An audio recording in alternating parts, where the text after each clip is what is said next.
Welcome back to Angela's Craft Room, independent stamping up demonstrator for Australia.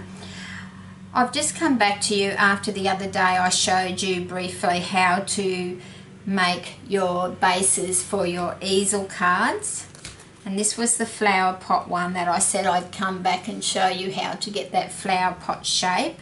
This is the one that we did the normal base with the square at the front, and that's looking at it side on, and then that's it flat. Just zoom out a little bit for you. So when I bring this one up and it sits behind the sentiment, because I've put dimensionals under the sentiment to give some height for that front base to be sitting behind. Okay, so just briefly I'll show you what we did the other day just to refresh your memories. We had a piece of cardstock and that measured 11 inches by 5.5 inches. Then we scored at 2 3/4 and 5.5, and then we scored it on the two score lines, which gave you your base card. So that's just exactly what you see there. That one's decorated. This one is the base before we start decoration, and then we had to have a card front for it, which was 5.5 inches by 5.5 inches. And then remember I said just to do on this bottom piece, add some wet glue, and then before sticking this onto there, fully do all your embellishing, like put your cardstock on, your designer series paper, any work you want to do. Just pretend that's a normal card front and decorate that as you wish, and then that will just easily stick on that bottom piece. And remember, why we only glue this front piece is so that when it is glued down in place, when we turn it around, that top piece here isn't going to be glued, and then that's going to just sit up like that when you have your sentiment sitting in the front here. Okay, so the ideal of today was we're going to show you how to get that flower pot shape so you can do a flower pot one. So what you need is a 3.5 inch square, 3.5 inch piece of cardstock by 3.5 inch. Now I suggest that you put a mark at the top of each piece. So this would just be your template. So the top piece on this side, we need it to sit right inside that track, and you need to line it up.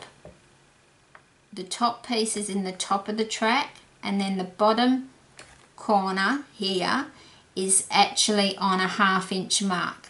Now I just measure 1/2 inch with a pencil from my cutting track to there, so I know it's exactly that. But just make sure that that top bit is in the cutting track and that is lined up on the 1/2 inch mark, and just cut it straight down. Let's get that out. And then the same on the other side, just the top bit in the cutting track, and line this bit up at your 1/2 inch mark, and then that gives us the flower pot shape that you're going to decorate. Now you would decorate that first before you apply it to your card. So you get your cardstock, your designer series paper, whatever you want to decorate it with. How I did some with mine, I just did some rolled roses, some lace, some pearls, a couple of brads, and I made a bow with the Builder bow punch before I applied it to the card. Okay, so then we're going to bring back our normal card front that we made previously, and we're just going to pop that in the center like that, and we're going to draw a line up each side to the first score line. So I'll just do that. Just try and get it as centered as you can. So only up to that top score line, because we've got to cut that part away to make our flower pot.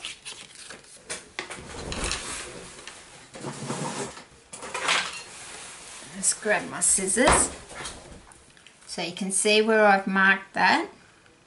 So you just cut that up to there. And you can always trim it up a bit better later. And just cut that apart. And then straight up to there.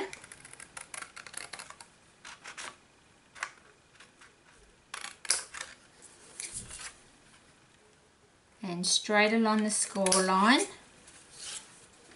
and that's going to give you that little teapot.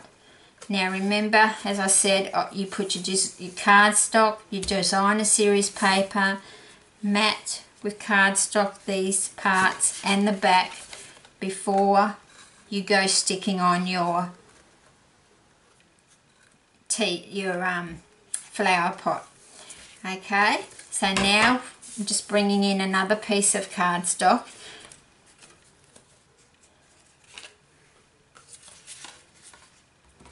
And what we need to do now is put our template, and I would mark this template and just put on there that you need it 3.5 inches by 3.5 inches. And what we've done is we've put the top into the cutting track, and the bottom had to be lined up at the 1/2 inch mark to the right of your cutting track like I showed you.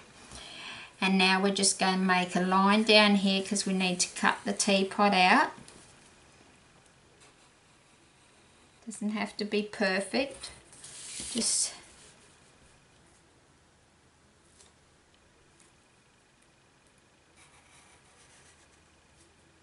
once you decorate it, you're not going to see your pencil lines, and you can always use your adhesive rubber to remove those lines. So then we've got that. So we need to cut that out.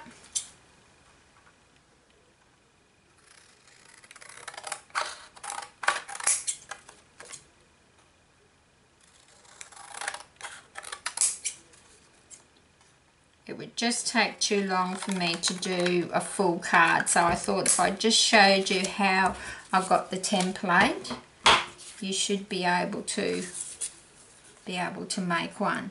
Now, as I said, now this is the piece that you want to decorate.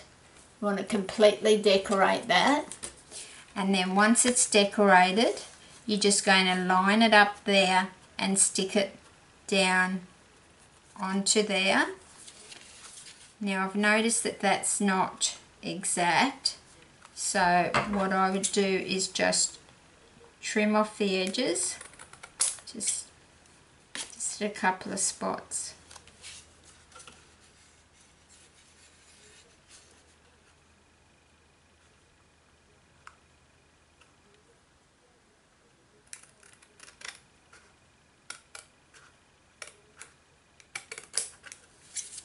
So it's just barely anything really.